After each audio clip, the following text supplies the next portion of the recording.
Nouvelle guidance d'incarnation. Revenir aux origines. Au commencement de sa quête. Sur notre parcours de vie, on rencontre différentes personnes, différents guides qui viennent nous apporter des connaissances, qui viennent nous insuffler des inspirations, des nouvelles guidances, des nouvelles voies, des nouvelles normes, pour mieux nous désengager de tous ces conditionnements passés. Et tous ces nouveaux chemins, ces nouvelles inspirations viennent créer, elles aussi, eux aussi, des nouveaux conditionnements. C'est le parcours que l'on entame quand on s'engage sur la voie de son développement personnel ou spirituel, et donc nous plongeons dans différents univers, dans différents mondes, dans les esprits de certains guides, de certains enseignants, de certains expérimentateurs, de certains explorateurs, afin de découvrir le monde et les possibilités à travers leur prisme et leur regard. Parfois nous sommes attachés à l'un plus qu'à l'autre, parfois nous continuons à marcher avec l'un plus qu'avec un autre, et puis à un moment donné où on sent que c'est suffisant, où on sent qu'on a assez appris, qu'on a assez cheminé avec cette personne, avec cet esprit-là, eh bien, nous le délaissons pour quelqu'un d'autre. Comme nous sommes en recherche, comme nous sommes en attente de réponses qui viendraient confirmer ce que l'on avait toujours ressenti ou bien répondre à nos nombreuses interrogations, eh bien nous n'apprenons pas à sonder véritablement ce qu'il y a à l'intérieur de nous. On est plutôt en recherche d'informations, en recherche de réponses à ces questions. Et ces questions, elles viennent en masse, elles arrivent à chaque nouveau palier, à chaque nouvelle rencontre avec une nouvelle information, avec un nouvel enseignement. Eh bien, ces nouvelles questions arrivent encore et encore. Nous mettons du sens là où parfois il n'y en a pas besoin, et parfois nous naviguons à contresens. C'est pourquoi la route sur le développement personnel et sur notre avancée au sein de notre éveil qui est multiple, qui est infini, car les voiles de l'illusion sont très nombreux, et au plus on avance, au plus on va en retirer, mais d'autres vont peut-être se renforcer, d'autres vont peut-être se rajouter. Et donc, ce n'est pas grave, c'est la vie, c'est la découverte de soi, de son soi, et c'est ce qui fait la beauté du chemin. Car nous apprenons encore et encore à travers nos expériences de vie, nos défis, nos challenges, la beauté de l'existence et la beauté de ce qu'est être humain, de ce qu'est être incarné dans un corps humain. Sauf que au sein de ces nombreux ouvrages, de ces nombreuses propositions spirituelles, ésotériques ou du développement personnel, eh bien, nous pouvons nous perdre. Nous nous sommes engagés pour trouver des réponses et au final, nous nous retrouvons avec beaucoup plus de questions qu'au départ. C'est une bonne chose, sauf quand nous sommes à la recherche insatiable de réponses provenant de l'extérieur. Alors oui, bien sûr, on nous assène partout que les réponses sont en nous, mais comment trouver les réponses en nous? Alors il existe bien trop de techniques. Je dis bien trop, mais il y en a de très très nombreuses, quitte à s'y perdre et parfois à s'y méprendre, mais c'est dans la simplicité de l'instant, c'est dans la simplicité du quotidien, le banal quotidien, que l'on peut être à l'écoute de ces réponses, car elles vont se dissimuler au sein de nos réactions, au sein de nos conditionnements, au sein de nos croyances, au sein de nos pensées, au sein de nos réactions corporelles, de nos sensations physiques, sensorielles, au sein de nos aspirations, au sein de tout ce que l'on a accumulé comme bibelots, livres ou ustensiles, objets depuis des années, eh bien, Quand cela sera nécessaire, l'une de ces choses refera surface, votre regard tombera dessus, et vous comprendrez pourquoi cette chose-là est dans votre vie depuis autant de temps et que c'est seulement aujourd'hui qu'il vous apparaît signifiant. Car toute bonne chose arrive et se présente quand c'est le bon moment. Quand nous sommes disponibles, réceptifs, même si nous n'en avons pas l'impression.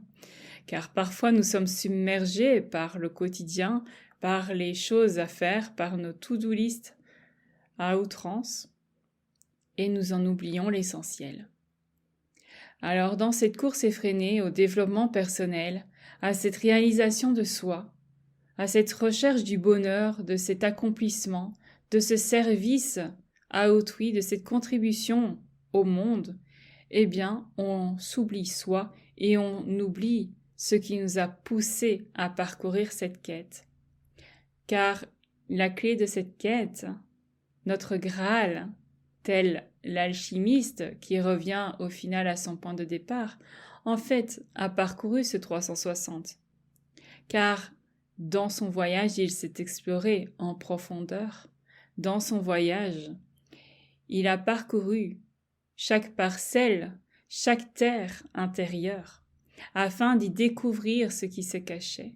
Car au fur et à mesure qu'il a grandi, qu'il s'est construit, il a caché des petites pièces de son puzzle au sein de cette terre intérieure. Et cette découverte qui nous est demandée de parcourir, de découvrir, même si c'est un peu répétitif. Mais nous allons en fait revenir à nos origines, à un moment donné où nous allons être saoulés de tout ce travail personnel, de toute cette recherche, de toute cette quête qui n'en finit pas. Nous allons revenir à l'essentiel, car notre esprit aura été surchargé.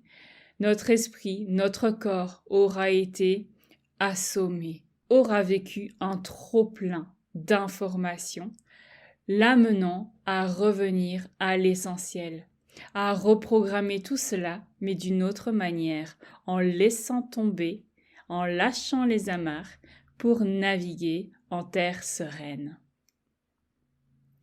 Alors, revenir aux origines, qu'est-ce que cela veut dire? Est-ce que c'est revenir au point de départ? Oui et non, car nous revenons au point de départ, là où tout a commencé, et en même temps nous ne sommes plus le même, car nous avons grandi, nous avons mûri, nous avons appris. Et donc nous sommes un être beaucoup plus sage, beaucoup plus aguerri, beaucoup plus averti. Donc les erreurs ne seront plus commises, normalement, si les leçons ont bien été apprises et bien appliquées. Revenir aux origines, c'est revenir à la simplicité de notre vie, de se reconnecter à ce qui nous motive au quotidien, à ce qui nous fait nous lever le matin, à ce qui dirige nos pensées, vers quoi nos pensées se tournent, qu'est-ce qui fait frétiller notre cœur, qu'est-ce qui nous donne le sourire à chaque instant, quelles sont les petites choses qui nous émerveillent au quotidien, qui nous amènent ce sentiment de gratitude. Revenir aux origines, c'est pouvoir se reconnaître, pouvoir se relier à soi et pour pouvoir irradier cet être que l'on incarne. Car au final, on pensait ne pas savoir qui nous étions. C'est ce qui nous a menés à conduire cette quête, pour se rendre compte finalement que nous savions vraiment qui nous étions véritablement. Et c'est ça la beauté de ce chemin, c'est que peu importe les routes que l'on parcourt, peu importe les détours et les traversées, peu importe le désert traversé à de nombreuses reprises, ou peut-être en plus français, les traversées du désert, que l'on vit par moments, là où il semble ne plus rien se passer, là où tout semble être à l'arrêt, là où tout semble être le néant, Eh bien, dans ces moments se passe vraiment cette construction dans l'éther. C'est dans l'éther que se construit la suite de notre chemin, car il faut toujours un temps d'intégration, il faut toujours un temps d'arrêt pour pouvoir planifier la suite du chemin, pour que ce chemin puisse se construire dans l'éther, que l'on puisse établir les plans éthériques, cette fameuse architecture invisible qui bâtit notre vie, notre existence. Je vous invite vraiment à revenir aux origines et à revenir à cette simplicité, car c'est là que vous pourrez entendre le plus votre âme.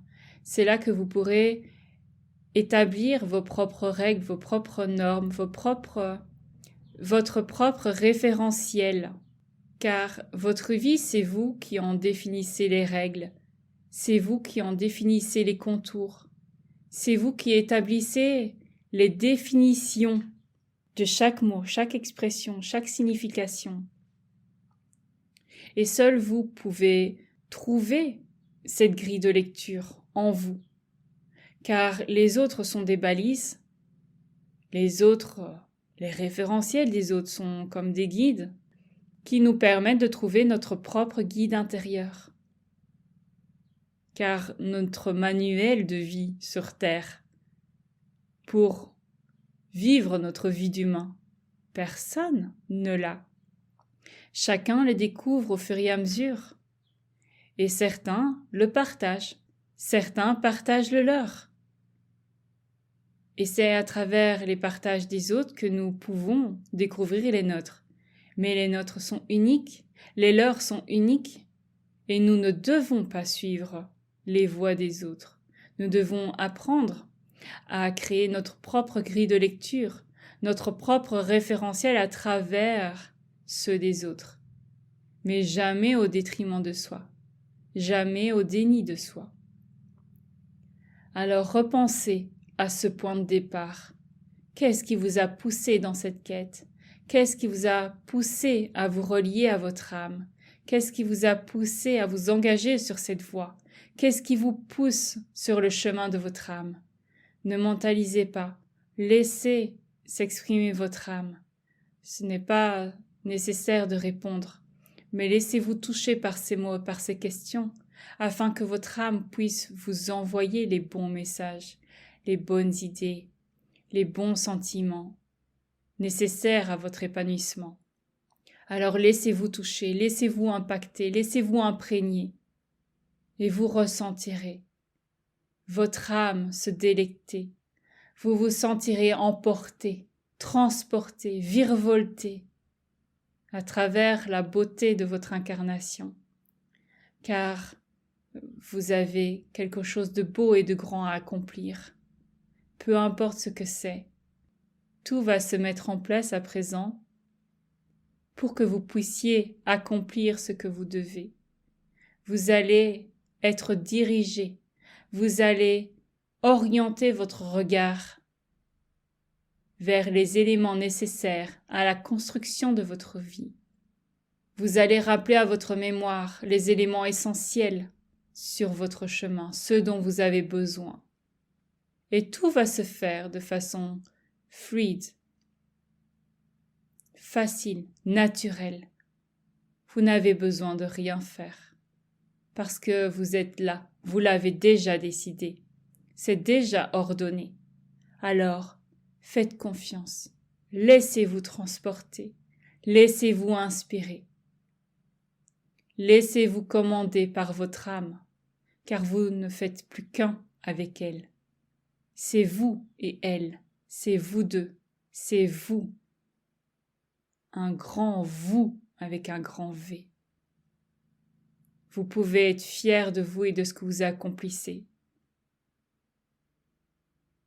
Vous pouvez être fier de votre ardeur, de votre courage, de votre foi, même si vous n'en avez pas conscience, même si vous pensez que vous ne l'exprimez pas encore actuellement. Mais vous l'êtes, car vous avez décidé de venir ici, sur cette terre. Vous avez décidé de venir dans ce corps, dans ce lieu, dans cette famille, avec cette histoire, avec ces challenges, ces épreuves, avec ces défis. Vous avez décidé malgré tout ça de venir. Reconnaissez votre grandeur, parce que vous êtes grand, vous êtes puissant. Votre âme est grande et elle vous remercie pour ce chemin que vous lui permettez d'expérimenter à travers vous, à travers votre incarnation.